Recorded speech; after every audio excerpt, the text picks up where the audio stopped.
Hi, welcome to Tuesday Talks. Welcome to our last episode of Written in Stone.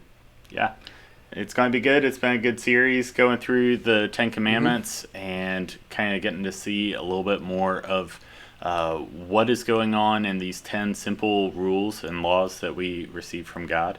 And tonight we're going to wrap that up. Yeah, a little bit of wrap up, and we're going to tie it into how the Ten Commandments, and we're going to talk more about what Jesus had to say about them as we address what Jesus was talking about in the Sermon on the Mount. So I'm excited to do this. Yeah. Quick shout out to a couple of people having a birthday this week. Ashley Law and Gracie Branton. Happy birthday. Mm-hmm. And to Connor Cook, happy birthday, man. That's right. Well, let's dive in.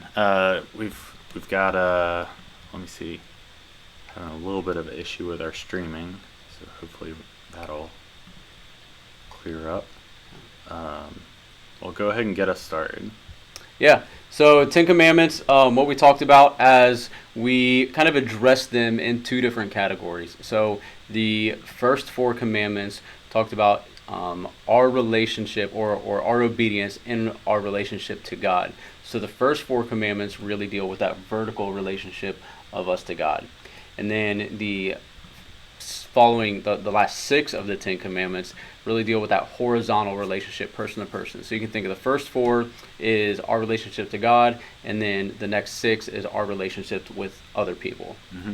And the order of the commandments also helps us to remember really the priority that's placed. That first and foremost is our relationship with God. And as Austin and I said a few different times, that very first commandment, you shall have no other gods before me, man, that influences every single thing from there on in the list, because that's ultimately what it goes back to, is placing something else as a greater authority or position or value than God in our lives. Yeah, and then just so talked about no other gods before me, and then just a quick review. The second commandment is to make no carved image or any likeness of anything. We talked about not only idolatry there, but other things that we can create, things that are man-made that we can place in positions of worship. Third commandment is not to take the Lord of the name in vain. And there we talked about not just speaking the name of God in disrespectful and I would say like taking it kind of for granted with being disrespectful in how we talk to God and about God, and really just disrespectfully using the name and addressing Him, but also ways we take the name of the Lord in vain in our character and in our actions when we are not reflecting God, who is really, as Christians, indwelling in us. Right. Yeah. So if we're taking on the name of Christ, saying, I am a Christian, what we're doing is we are associating ourselves with God. And as we, decide to make decisions about who we associate ourselves with in general, that rubs off on the other person that you're making the association with. And so our lives ought to look just like Christ's life, as we are calling ourselves little Christ, that we are examples of who He is in the world and ambassadors, as Paul says, into the world. So that's getting into taking the Lord's name in vain. Then we move to the Sabbath day. Taking this day of rest that the Israelites observe every Saturday, kind of Friday night to Saturday day, as a special day without working to benefit themselves, working at their job, and also as a day to rest and reflect on the character and goodness and provisions of God. Yeah, exactly. So as we talked about, this is that one commandment that isn't explicitly restated in the New Testament. But just because it's not given as a command, we still find wisdom in taking that step back and taking rest from our work and trusting and believing that God is going to accomplish what He wants to accomplish, and that we can take our rest as that principle of that wisdom of resetting, reflecting, and just giving that time over to God. Yep. We can often have a very workaholic mentality here in America, and we can act as if I don't do the work, everything's going to crumble apart. And so by taking time to rest, we really show a faith in God to be able to sustain the things and care and provide for us. knowing that He cares for us even more than we care for ourselves. Yeah, absolutely. So those were the first four. Our relationship in regards to our obedience to God and with God, and then from there we transfer into our relationship with other people. So that horizontal personal relationship. The first one, honor your father and your mother. Right. So this deals with how we relate with human authorities. Parents are our first human authorities for pretty much everybody, right? Someone takes on that role of a parent in our lives. And so this first commandment is talking about understanding that this person's been placed in your life by God for a time and a purpose. And so in order to trust in God, truly, it starts with obeying the authorities that He's placed in our lives. Yeah, and as he mentioned, the parents are our first authority. So it's not just that we are to obey our parents, but our relationship with our parents really teaches us and guides us in how we are going to obey other authorities. And one thing this brings up is, what about people who have terrible parents? And this brought up some issues that we covered, but the principle of relating to authorities and obeying authorities that God has placed in your life is really the principle of this commandment. And then from there, we went from honor your father and mother to some that we, I think actually this one we covered on its own was that you shall not murder. Right. And all the implications this one covers. This one led to a lot of good conversations in our Zoom groups, which led to conversations on euthanasia, on abortion, on capital punishment, and what did it actually mean not to murder. So, right. Yeah. Because what we're getting at with this commandment is the value that human life has over any other kind of life that we experience or relate with, plants or animals or something like that, where okay, it may be a loss, but it's not the same as the loss of a human life. And so that there are consequences for that. There is like this whole connection with that person has a spirit which will live forever. And so it's a very serious nature. We don't have the ability to destroy this image bearer without it being a direct violation against God. Yeah, exactly. There's that special place in the world, in God's created order, in which humans were made in the image of God and are given special value and special purpose in that. So then from there we went to the next commandment, which is you shall not commit adultery, but we covered this with two other commandments. It was you shall not commit adultery, you shall not steal, and then the 10th commandment was you shall not covet. We talked about how all three of these really go into one another and are born really out of that 10th commandment, which first has to be violated in order you to want something else other than what you've been blessed with, what you've been provided for, and how violating that 10th commandment of jealousy and envy and coveting, being discontent with what God has blessed you with, wanting something else, which leads you to that adultery, to that stealing. And as we even talked about that week, this was just last week, we talked about how that leads us to other commandments, such as idolizing. It can lead to murder. It can lead to a whole bunch of things when we have a heart of discontent, which produces actions in us that actually leads to us committing various other sins. So this heart status is what leads and drives us to commit these different sins. And as we're going to talk about a little bit, Jesus has a lot of emphasis on the status of the heart and how it drives our actions to follow.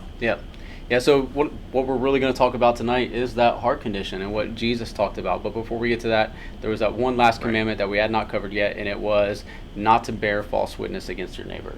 So this is lying, and kind of specifically, we talked about how there are certain circumstances where, we kind of use the scenario of harboring Jews in Nazi Germany. And so what do you do there, and how can you honor God as well as not just turn in these innocent people?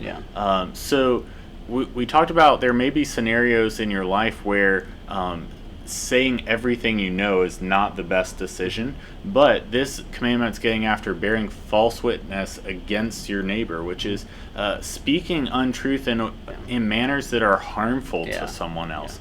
And so really humbling yourself, not using a lie to get yourself out of trouble, make yourself look better, something like that. That would be a misuse of this truth and how we're to be people of integrity rather than people that are never really truly believed because, well, they may be just saying that because they want to look a certain way.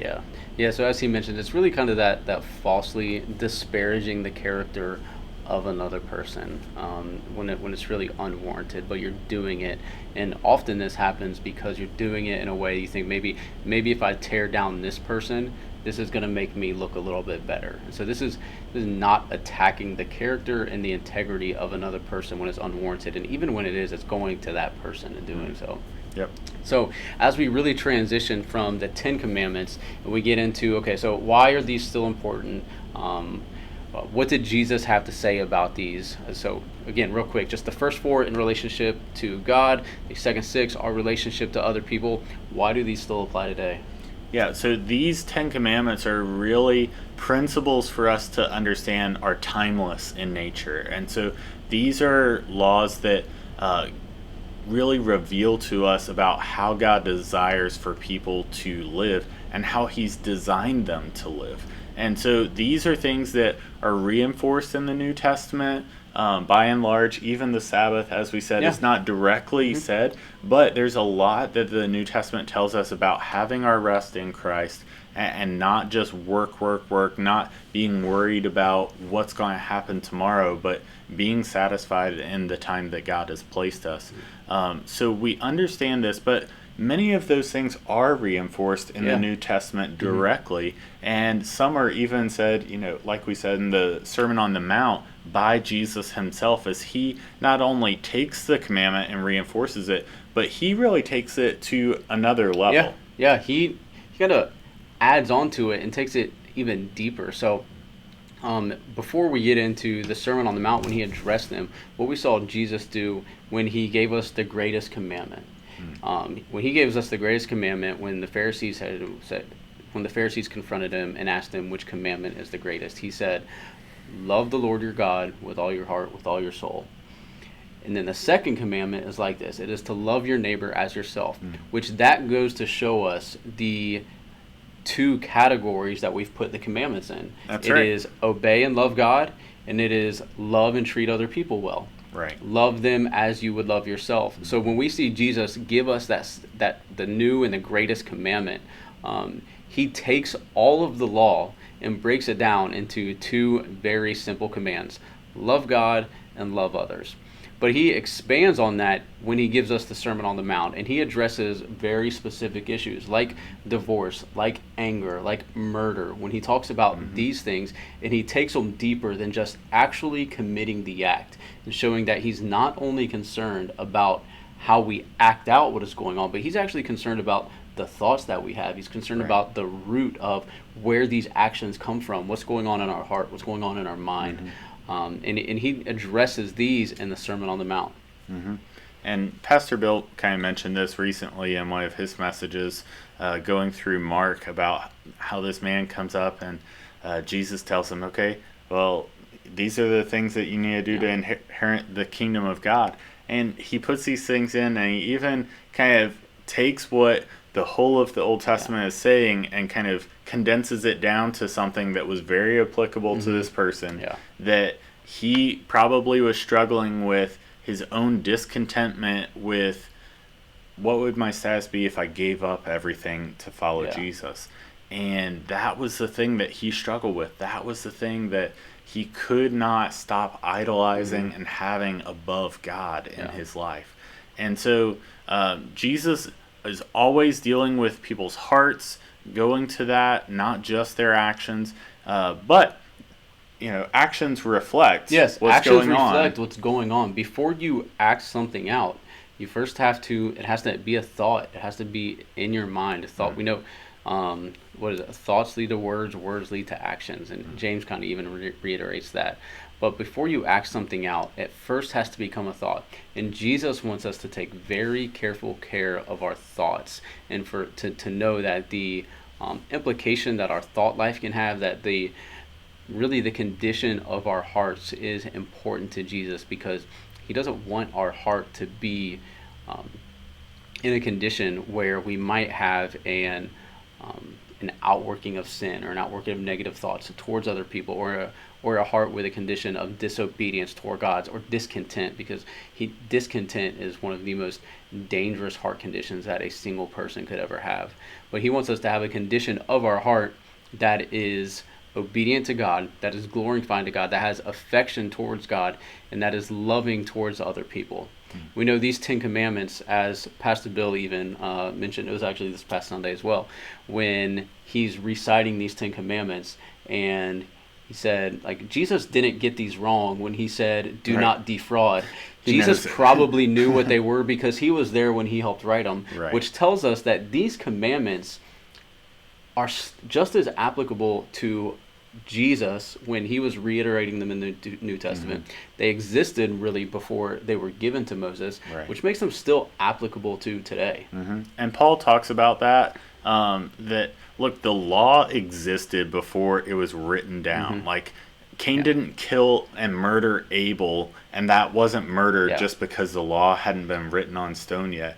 It was still wrong. It was still a moral law that was in place, and that is because it is a timeless in nature kind of a commandment. There's other commands that were given that were ceremonial in nature or civil in nature, that kind of ruled how life in Israel looked.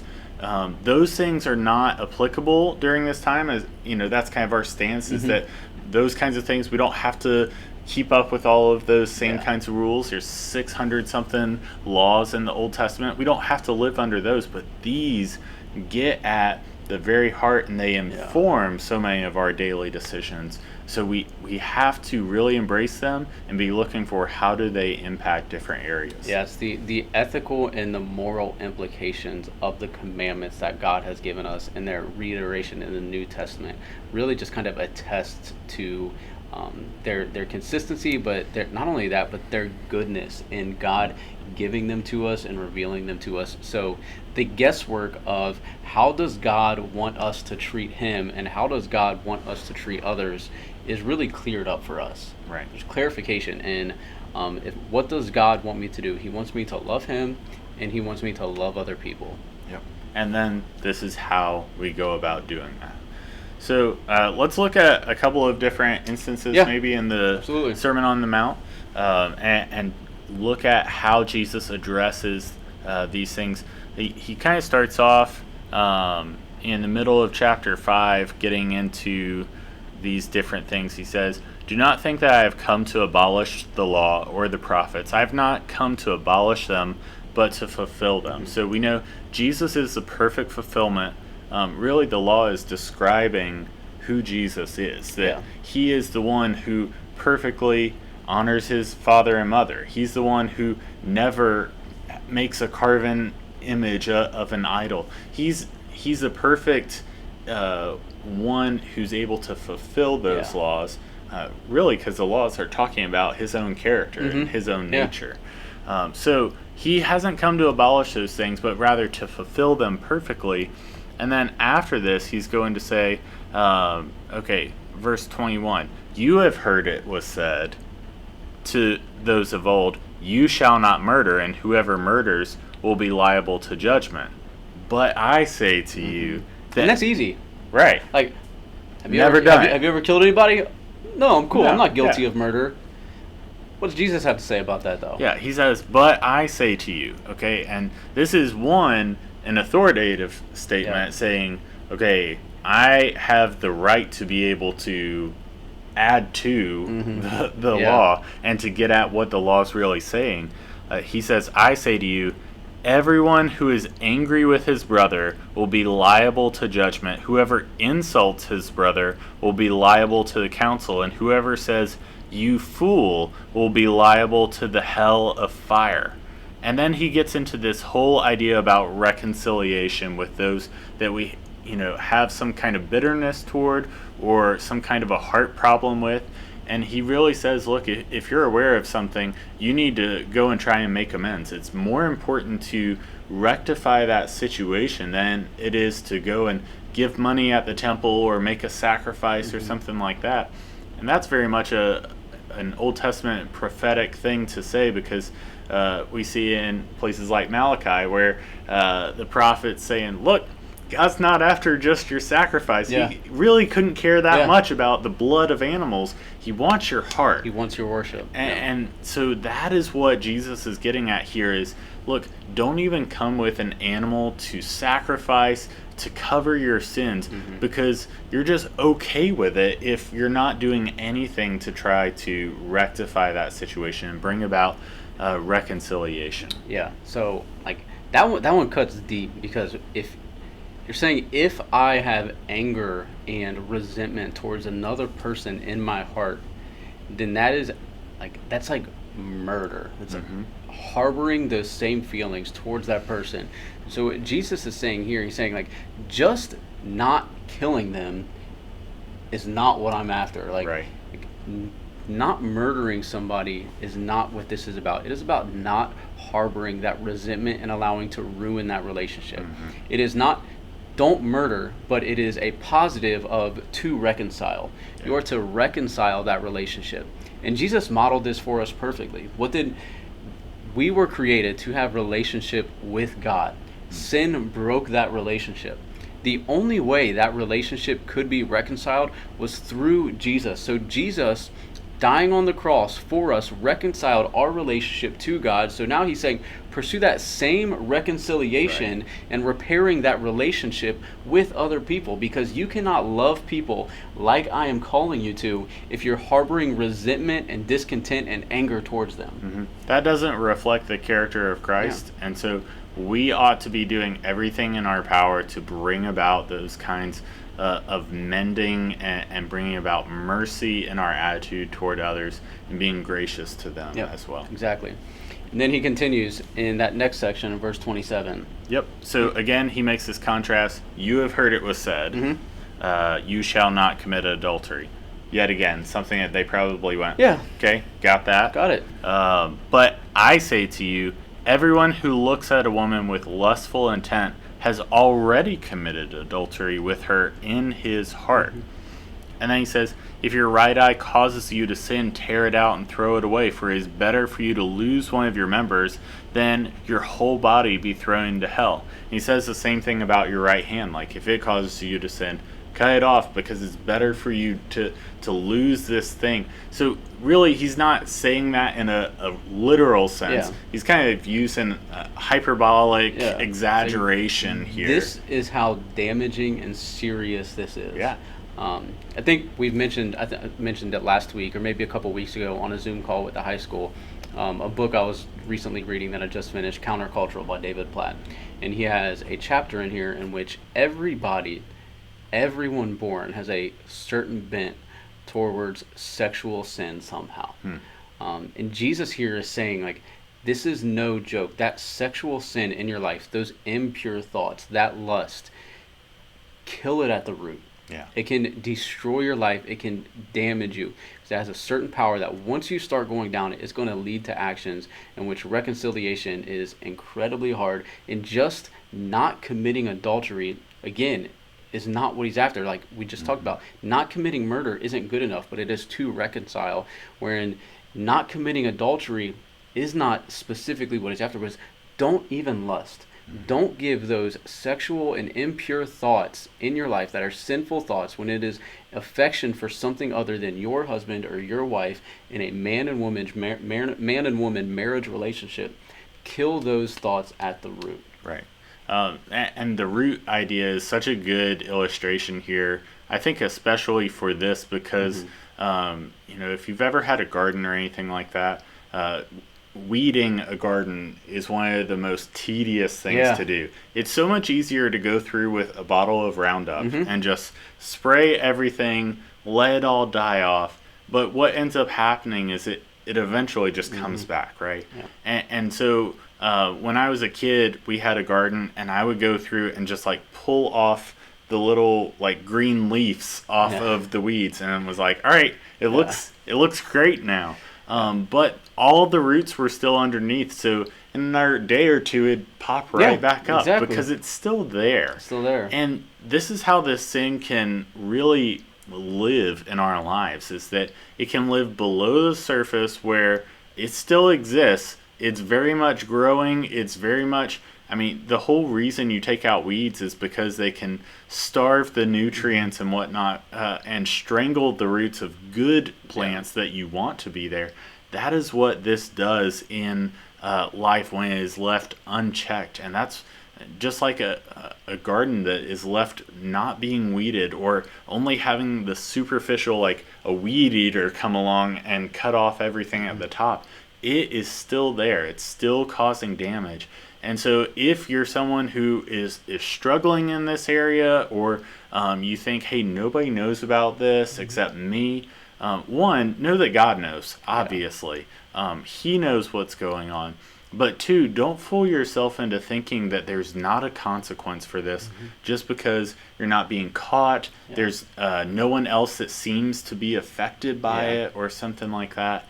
Understand that there are consequences for these things, and this can show itself in your future relationships. It can cause, it can be the thing that your mind is just constantly thinking about. All kinds of different consequences that come from what can seemingly be, well, I haven't committed adultery. I haven't ever done something like that.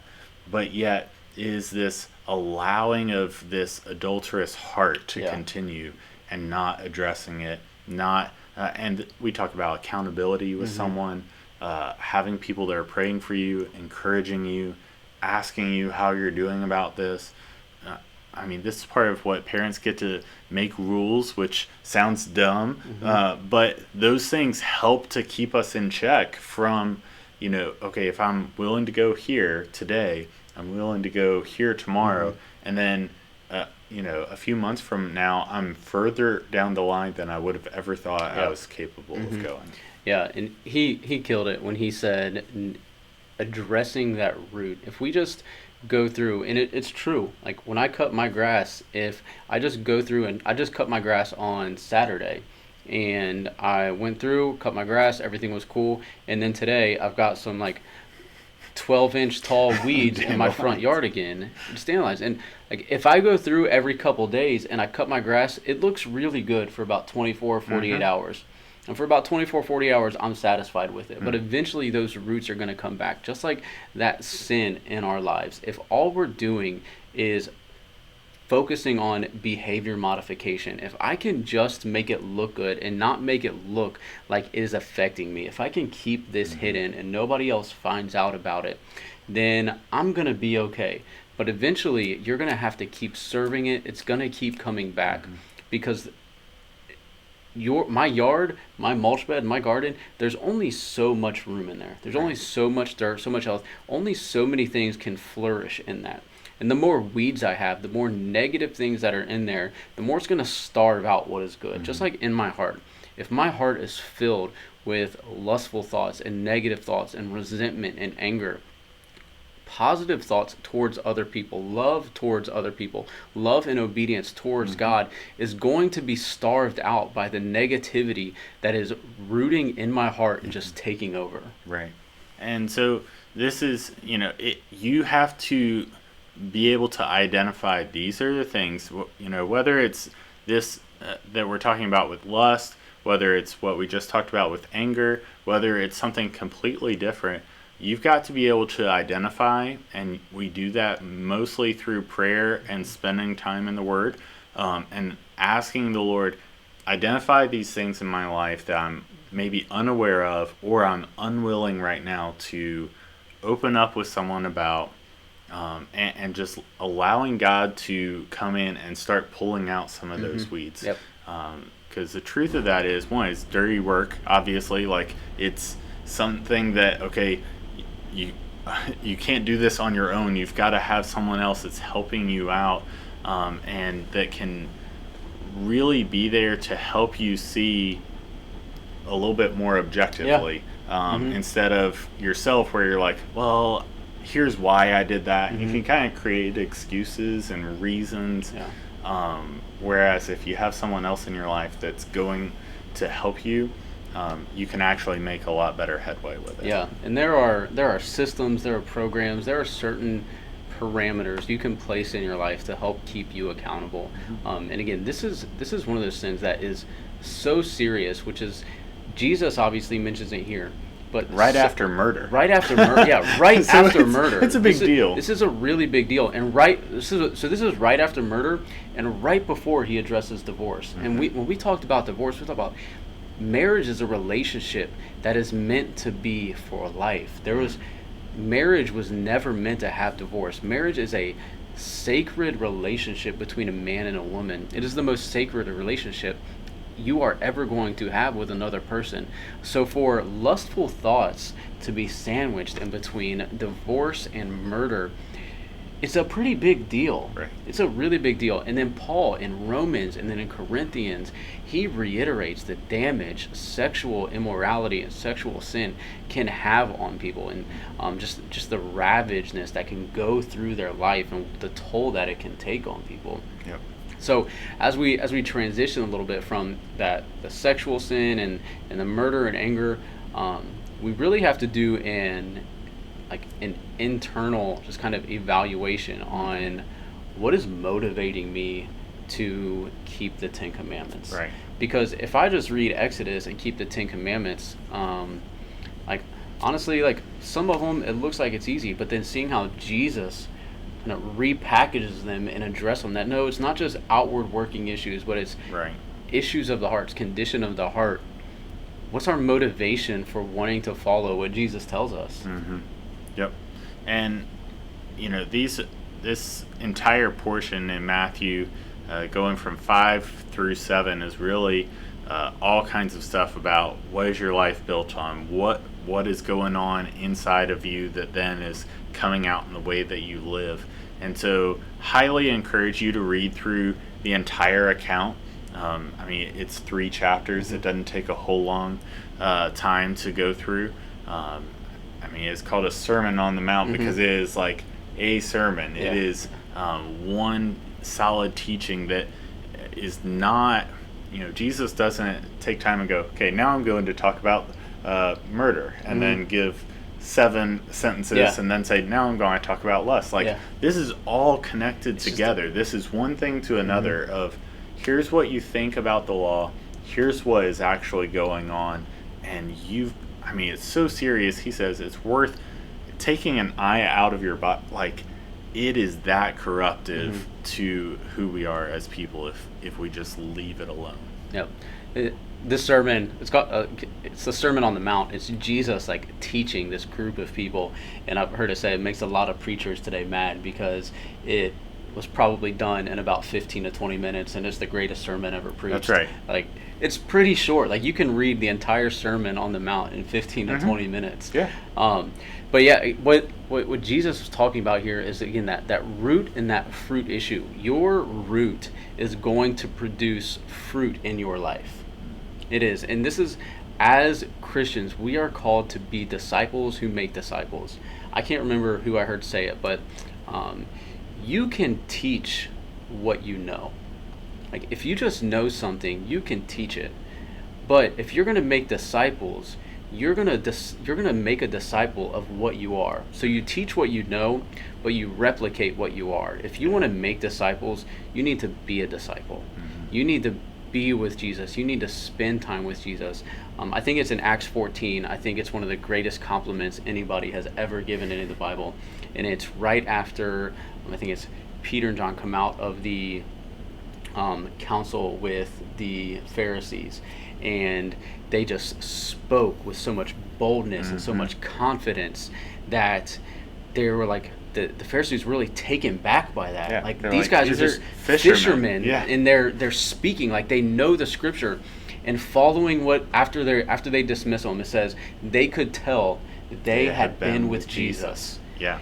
And I've got that highlighted, I've got it underlined, I've got I don't want people to just think that I have been with Jesus. I want to be with Jesus. Right. I want my life to be a life spent with Jesus. So then I can disciple, not just glorify God by being with him and having that intimate relationship with him, but so I can make disciples because I have been with Jesus. Right. I'm not just teaching them about some knowledge I have about the Bible, but discipling them into an intimate relationship with Jesus. Mm-hmm. It's like when you say that you love someone versus you actually love that person. Mm-hmm. So all the things that you do related to that Yeah. person are influenced by it. So of course you tell them that, and you still say, hey, I love you. Mm-hmm. But your actions show that, and your actions show other people. And it's because that is what your true identity is, not I just say that I love them because that's, the status symbol or what I'm supposed to do or something like that. And we have to remember that exact same thing with Jesus, that if we truly desire to actually love Jesus, okay, we've got to love Jesus, and we've got to understand he loves us, Mm-hmm. and spend time with him and actually let it infect the rest of our Yep. life. Yep, exactly. Your affections lead to actions.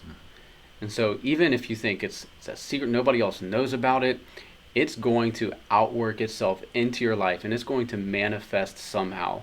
So that is why we need to focus on what our affections are. And if our affections are not for God, if they are not for the Word, if they are not for love of other people, then we need to kill those affections at the root. We need to redirect them to God, spend time with him, spend time in his word, get into an intimate relationship with Jesus, and just allow him to work on our hearts and in our lives. Any closing thoughts before? I think we could definitely jump in more Yeah. tomorrow in our Zoom Yeah, calls absolutely. for the rest of chapter 5 and into chapter 6 as well. I think that would be some really good conversation. I think so too. So thank you guys for being here on Written in Stone. Next week we're shifting. This was our last week of Written in Stone, and things might start to look a little different as next week is Promotion Sunday. Yep. Graduate recognition. So if you haven't registered for that, that is this Sunday. Yeah, you gotta get on it. You have. I'm telling you, register tomorrow, because if you don't register tomorrow, I'm gonna be mad at you because my wife is the student ministry assistant, so she has to take all of that information in, and it has to be done before Thursday. So if you don't register by then and you make her work on Friday, we're going to have some issues. That's right. So definitely get registered tomorrow, if not tonight. I mean, Register right go now. do it If right you're watching now. this and you haven't registered, do it right now. Go do it. I will try to get a link on this video, so if you're watching later, there will be a link there. Go and register. This is super important. Mm-hmm. We also have new students moving into high school. So everyone, as of Sunday, moves into their new grade. So if you're in 8th grade now in middle school, as of Sunday, you'll be a high schooler in 9th grade. Welcome. All of our 5th and 6th graders will be moving into middle school for 6th and 7th grade. So middle school is going to become 6th through 8th grade, and then high school will be 9th through 12th grade. So that's a little bit different. But that's going on. We've got some cool welcome packets we're going to be doing for our new middle schoolers, so I'm excited about that as well. And if you're a graduating senior, you hang out with us through the summer. And then I know inevitably we're going to be asked about summer schedule. So as of right now, we have no big announcements for you. Yes. We don't have anything about events, when we can gather, things like that. Still going to be primarily focused through online media and Zoom calls and YouTube and things like that. So we are going to shift a little bit in the way we do some things as we move into this promotion and try to somewhat create a standard schedule, so that when we do transition back into on-site, in-person meetings, if and when that happens, it's not too much of a difficult transition, and the schedule is kind of already in place. Yep.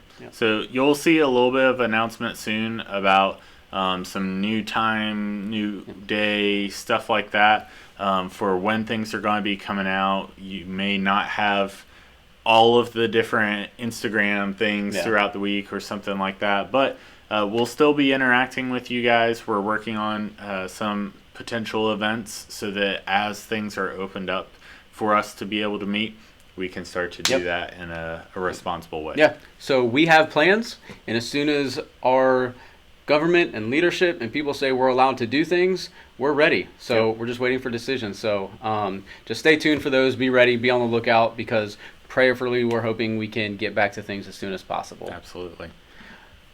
All right. Yeah. Well, we'll see you tomorrow night on Zoom. Don't miss it. Yep. See you guys.